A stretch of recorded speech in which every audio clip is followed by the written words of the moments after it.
Alright everybody, this is a 2.1 tier list for the characters in Wuthering Waves. This is the first time I've ever made a tier list for YouTube, so we're going to see how it goes.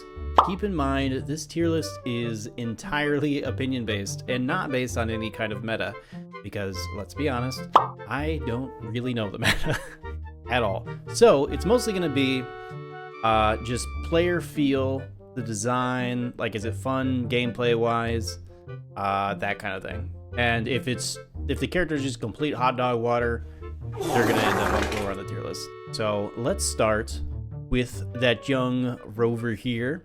So Rover Spectro, one you start with, it's fine, it's a simple design, it's not particularly hard to figure out how to play it.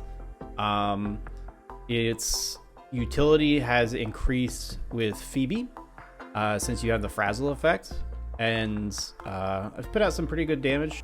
Alright, so I'm gonna put him there. Put her. Alright, who's next? So Verina. Verina is like the first healer that you get that's a 5-star. Very, very useful. She carried me through a lot of content starting out. The only other healer that's comparable really at this point is the Shorekeeper, in my opinion. So we're gonna put her at S tier. I have to say, Encore's backstory was a lot of fun. Her story quest was one of my favorites, and I do like to play her as a character, but I don't really play her that often. I wouldn't necessarily go out of my way to build her, but I don't know. She's been all right. She's been fine. We're gonna put her in B because the story kind of carries her. As far as usefulness, I haven't invested a whole lot of time in the character, I'll be honest. So. Calcharo, man, this dude's fallen off the face of the earth. As far as I understand, he's not in the meta. He's not considered a great character, and I think he's mostly been forgotten. No story quest really at all. Don't know much about him, and yeah, so he's gonna stay at the bottom where all the dookie water is. Hello, how are you? I am under the water. Jianxin. She's relatively fun. I think she's part of the standard banner, so you'll probably end up getting her even if you're free to play. She has like a more defensive support, and I think she has some healing. Again, I don't really play her that often. What's funny is she's actually the very first 5-star that I got on my account. The very first one. I pulled for her mostly because of what she looks like. I'm not gonna lie. She looks great. Her character design's fun. I don't know if she has a story quest. I think she does like have a half story quest. It's not particularly long. It wasn't really engaging. It was mostly like looking for her master or something. But she's okay. I mean, I don't know. Again, she's some of the forgotten one, but she is slightly better than Calcharo because she at least has some backstory. So we're gonna put her in C. Lingyang. No. Let's be honest. He is the Chixia of this game. I don't know anybody who plays him, really. He is one of those characters when you're pulling a 5-star and you lose your 50-50 and you see his face, you're like... you're like, ah, dang it. So he's going to be down here with Calcharo. Sad day, Lingyang. Maybe if you were better, you'd be up at C, but no. Jiyan. My man Jiyan, the general. Cream of the crop. Mr. Jiyan is a stud, a cool character, cool design. His story quest is pretty dang good. One of the first ones that I did as well. I didn't get him whenever he first came out, because that is when I was still trying to figure out how to play gacha games. And nothing really made sense to me at that point, so I was like, I don't know what I'm supposed to do. I guess I'll pull for him, but I never got him. But whenever they ran his banner a second time, I made sure to get him because his usefulness in a lot of in-game content has been quite nice. He's really good in, at least I think, in Tower of Adversity. He's good in Elusive Dream, I believe. He's also top tier or meta, maybe, I don't know. So I'm going to put him in S tier next to Verina. So we've got 2 in S, 2 in A, 1 in B, 1 in C, 2 in D. All right. Now we've got Yinlin, another character that I did not get the first time they ran the banner. She came out in her banner whenever I left the game for like a month to start trying out other gachas because it was like, okay, this game's kind of fun. Let me try ZZZ, Genshin, these other ones. So I completely missed her banner entirely. But whenever the banner came out again, that's when I got her. I'm gonna be real. The reason I got her was mostly as a collector thing. Because at that point is when I decided I wanted to have all the characters and as many of the weapons as I could. I didn't pull her necessarily because she was going to be useful. She is useful with Xiangli Yao, who I'll get to in a second, as a side character or sub DPS, I guess, for him, because one of her abilities empowers electro attacks, I think. So she's good with Xiangli Yao. I don't see her useful in any other comp though, so we're gonna put her in B. Jinxi's great. We love her. She's the governor of Huanglong, essentially. She's the first 5-star I wanted to like. I want her. I was like fully invested. I was like, we're gonna get her. So I got her. I didn't get her weapon, unfortunately. I still don't have her weapon, but it's on my list of things to get. And she's been awesome. She's been great on the field. She is like a cleave kind of character where she can take on groups of enemies with her attacks. The dragon's super sick. I love her backstory. She's been a lot of fun to play. So we're gonna put her in S tier. So Changli is the second 5-star that I got, I think. Or no, the second 5-star I got off the standard banner. And not gonna lie, she carried through a lot of Mount Firmaments, a lot of 1.0 onward. She's been great. She's the first character that I actually built in Wuthering Waves. The very first one, because that's when I was learning what crit rate and crit damage actually did. And so I was able to invest time with her. It's funny because whenever I initially started the game, I had healing gear on her because I did not know what I was doing. And someone in the chat pointed out that I was a giant idiot for doing that. And so I have fixed the error of my ways with her, and now she is one of the most kitted out characters on my account. So we're going to put her in... I want to say S tier, but the one thing is nowadays I don't actually play her as much. And I think it's just because she doesn't really comp well with a whole lot of other characters. Now that I'm understanding how comps actually work. So I'm going to put her in A tier, but I think this is going to change when Brant comes out because I believe Brant actually does comp really well with her. So we'll see. All right, my man Xiangli Yao. So he was a free character, the first free 5-star in this game. And at that point, I was in the pure bliss of Wuthering Waves generosity, of pure generosity, because I was like, oh, they get free 5-stars out in these games? I had no idea. I did everything you could in that event. I did as much as possible. I even have his 5-star signature weapon. Since he pairs really well with Yinlin here, which I didn't know until like a few weeks ago, by the way. I had to watch videos to figure out how to play him. But he does well. His damage output is fun. I love how fast he travels across the battlefield. Paired with Yinlin, he's pretty powerful. He's actually in one of my preset teams, so I enjoy him a lot. However, I do have to say, lately I have also not been playing him as much as the other characters. Not that that's necessarily indicative that he's a bad character. I think his backstory is really good. I think his pairings with Yinlin was good. But he doesn't have much utility out of pairing with Yinlin, from what I've seen and what I understand. So I'm going to put him in A tier.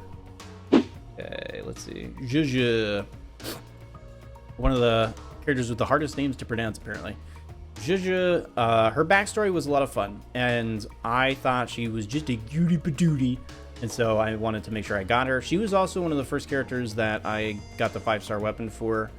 Before I started really pushing that. I got Changli's seemingly by mistake because I think I pulled her weapon like right after I pulled her. So Zhezhi, I got her weapon also pretty early. I was at a friend's house. I even remember it clearly. And ever since then, I'm like, whenever I go over to their house, can I play Wuthering Waves for a little bit? Because I get another 5-star weapon because your house is lucky. Anyways, she's been good. She's powerful in the meta from what I understand. Never had an issue with her. I don't play her as much as the other characters nowadays because I'm a sucker for novelty and new things. But I will say that I think she's good enough for S tier because when I do fall back on her, she's very reliable.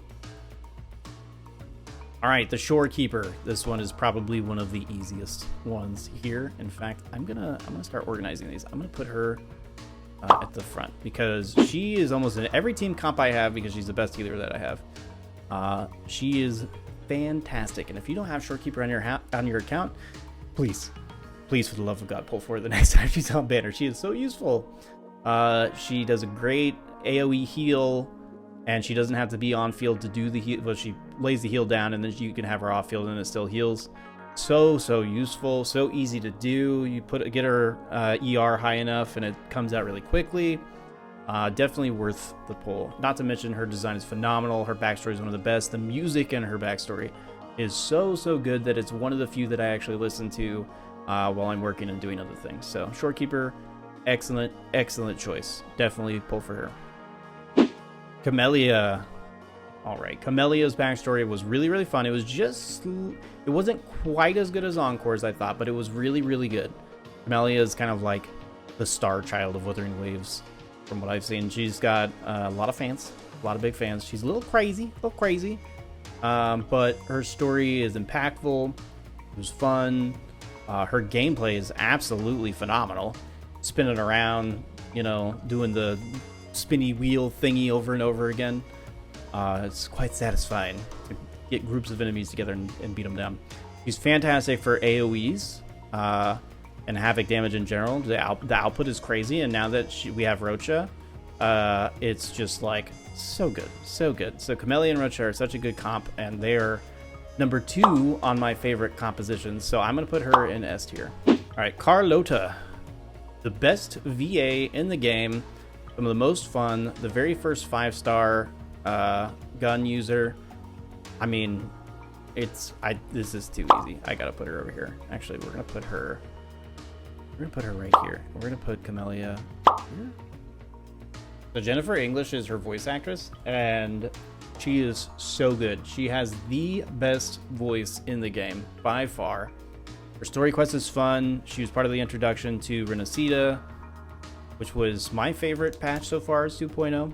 Again, like I said, novelty is kind of my thing. But still, I think the storytelling, it's at its apex right now in 2.0. And she's a part of it. So she's going to be up in the S tier. All right, Roccia. She was after Carlotta. I think she's a lot of fun. I love her bouncy up and down attacks that she does. The Mamma Mia is really funny. She's really great in a comp with Camellia. And the two output a bunch of damage. The Roccia does, once you get to the end of her rotation, she puts a buff on the character that you switch to, and the character you switch to does effectively more damage. It's been a lot of fun playing her.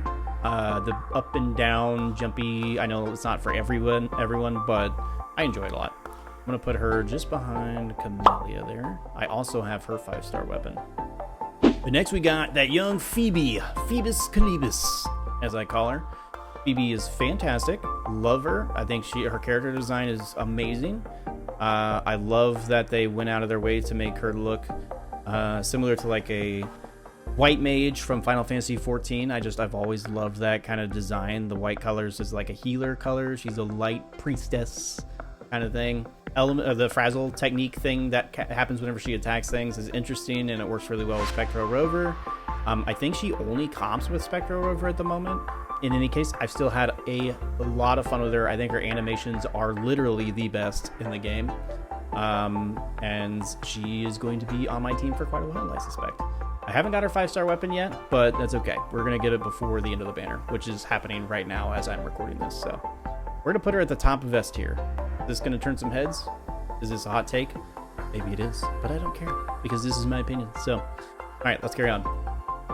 So Havoc Rover was fun. The story was cool. Like the end of 1.0 was good. Excuse me. Gonna be honest, I really don't use Havoc Rover like at all. I know people say that Havoc Rover it was parsing better than Spectro Rover before 2.1, but since Spectro Rover works well with Phoebe, I'm gonna have to bump it down because I never use it. The damage output it's good. It's not bad. I'm gonna go ahead and put it in B. More of like another one of those forgotten characters, I guess. But I mean, like it's it's the main character, so protagonist characters in these games are never really too great, because if they were, then people wouldn't pull for the other 5 stars. So, all right. So now we are on the 4-star characters. Let's start with Donjon. That's her name, right? Yeah, Donjon. So I literally never play her. I think I've played her once.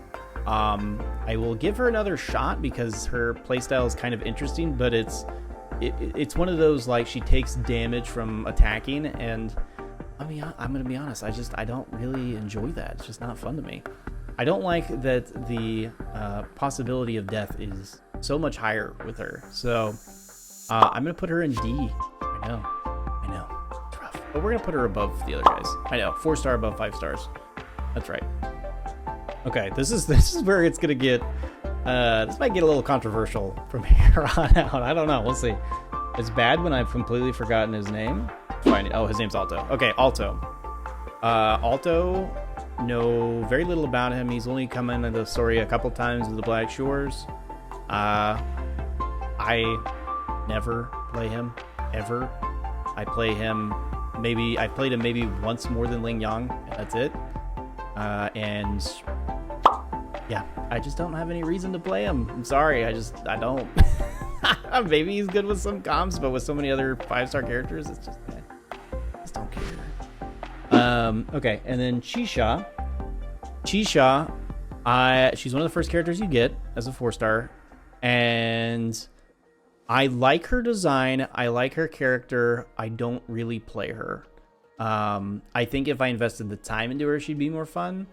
But I do, here's the thing, I actually really enjoy playing characters that can, like, aim and shoot in games, so that's why, like, Genshin's bow combat I find kind of fun, which you can get that with the hoverbot droid and with some of the 4-star characters in this. She's a gun user who you can aim with, and so is Aalto, but she was the first one you get. I was more invested in her due to the story because she's one of the first people you meet. I thought she was fun, thought she was a little sassy. I'm gonna put her in C just because, you know, because of that mostly. It's not really the gameplay with her so much, which is alright. It's not super exciting, but it was a little more fun than some of these other characters. Okay, so Taoqi, I have pretty much C18 her because I, for whatever reason, pull her every single banner. Like every single one, I pull like 3 of her. I don't know why. I also don't play her very often, but I've seen that her potential is a little greater now than at 1.0 because there's some comps that she does work well in. I think she would be fun to play if I learned how to play her. Maybe I've been saying that a lot so far this video, but I mean, it is what it is. What you came here for. My opinions and not exactly the meta, right? But her shielding ability is interesting. I like the idea of tanky characters, like the traditional tank, healer, DPS kind of grouping. So I think it could be fun to actually kit her out and take her through Tower Adversity or something, you know, at some point. We'll see. Mortefi. His compositions, he's got way more utility because he puts a buff on the other characters whenever you're using him. I haven't really tried it out yet, but I know that he is part of the meta. I do enjoy him as a gun user because I like that aiming combat, although I don't do it very often. His story's all right. He's kind of a, you know, I'm a smarter than everybody else kind of character, which is all right, I guess. So we get some background to him, but not much. Anyways, we're gonna throw him in B. All right, Yuanwu. Another character in which I have played maybe twice, but when I did play him, he actually was a lot of fun. I have to admit, the few times I've played him, he's actually fun. He's just not used very often. I don't know how he compares meta-wise, but we're gonna go ahead and throw him in C. I realize that some of these 4-stars, I don't really have a whole lot to say just because I've never really played them, but you know, I've got every one of them, so I could do streams where I kit one out and just play it through Tower Adversity. I think that'd be cool. Maybe I'll do that. All right, anyways. I want to call this, I don't know why I keep wanting to call her Bailu. Her name is not Bailu. What is her name? Baizhi. So Baizhi is also one of the first characters you get in the game. She's fine. She's another healer, which we have sparse amount of healers. She's a 4-star at that. So if you don't have Verina and you don't have the Shorekeeper, she's really your only other option. So for that and the fact that she's a healer, that bumps her up quite a bit. Again, don't really play her. I think her little moose seahorse looking animal thing is kind of neat. So we're gonna throw her at the tippy top of B for mostly her healing. Sanhua. Okay, I have got a lot of Sanhua stands in my audience because they, for whatever reason, really like her design. I think her design's good. I think her playstyle is interesting. The fact that you like have to pull the dial on her her forte thing at the right spot, I think that's actually really clever and interesting. I haven't built her out as much as some of the others, but I do. She is probably one of my more kitted out 4-star characters. And I have a lot of fun when I do play her. So we're gonna put her under A, and I think she has a couple of comps that are viable in game as well because I've seen her in the popular teams. So we're gonna keep her in A. All right, Yangyang, which is interesting. This is the one character I've interacted with her VA on X. Interesting character, Yangyang. Also one of the first ones you get. I actually like her design a lot. I'm not gonna lie. She's out of the 4 stars. I think she's got one of the best designs. And I enjoy playing her, but again, I don't play her very often nowadays with the other 5 stars going on. But it's fun, and she's arrow. I feel like we don't have a whole lot of arrow characters right now. So I'm gonna throw her in A.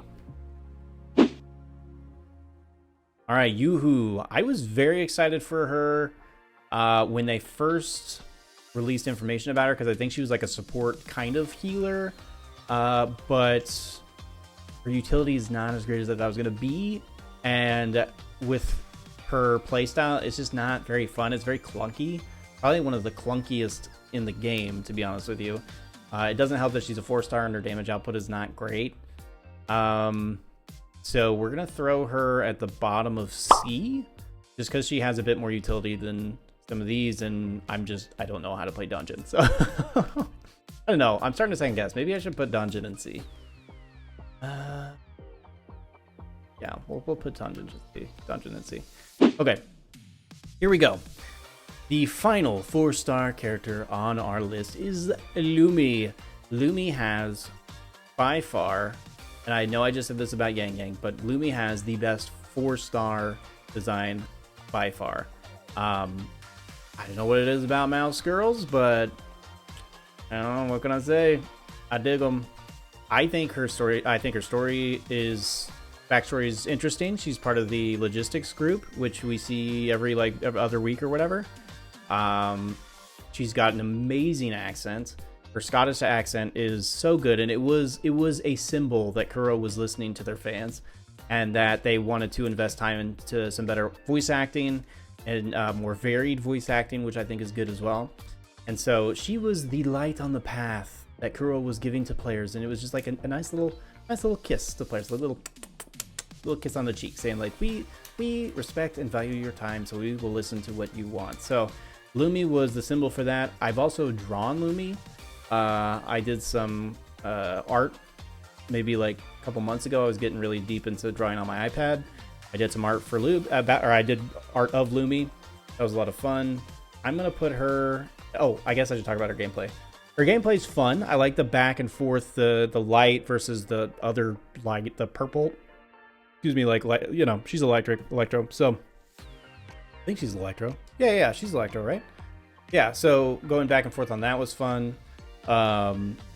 And I think it's fun. She just doesn't have a huge damage output, and I don't know how she does as well as comps, but like all of the rest of the stuff about her is so good that I'm gonna have to put her at the top of, or near the top of A. I'll put her right here. Okay, so finally we get to Brant. Obviously this is going to have to boil down to what I know about him because I don't have him yet, and he's not even out yet during the recording of this. But I've seen some videos, and he looks sick, dude. He looks so much fun. I hear that he's a healer, support. I think he can do DPS as well. He's going to comp well with Changli, which is really exciting, because then I can give my girl some backup. You know what I'm saying? I love his story design. I love his character design. One of the few male characters in the game, which I know is contentious right now. I don't really care too much about that, but I do like having male characters to play. And so I'm gonna have to. This is This is preemptive, guys. All right, so don't get too crazy, but I'm gonna put him in S. I know there's some people who say he's gonna break your account. I don't agree, but I don't know. We'll see. I'm gonna put him in S. In fact, I'm gonna put him all the way up here. That makes people mad. I don't care. Anyways, all right, guys. This has been fun. I hope it was helpful. Obviously, I don't really, like I said, know much about the meta, but I have played this game a lot, and I have some, history with it since I've started playing in 1.0 and pretty much have played it nearly every day since then. And I have 100% of the characters out right now, so I have had time to invest in every single one of them, even though there's quite a few of them that I haven't invested as much time in. That doesn't mean they're bad. This is all opinion-based.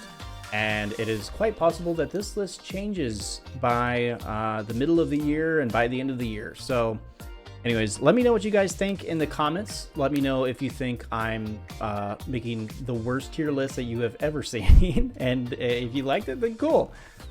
Anyways, I will see you guys in the next video. Bye.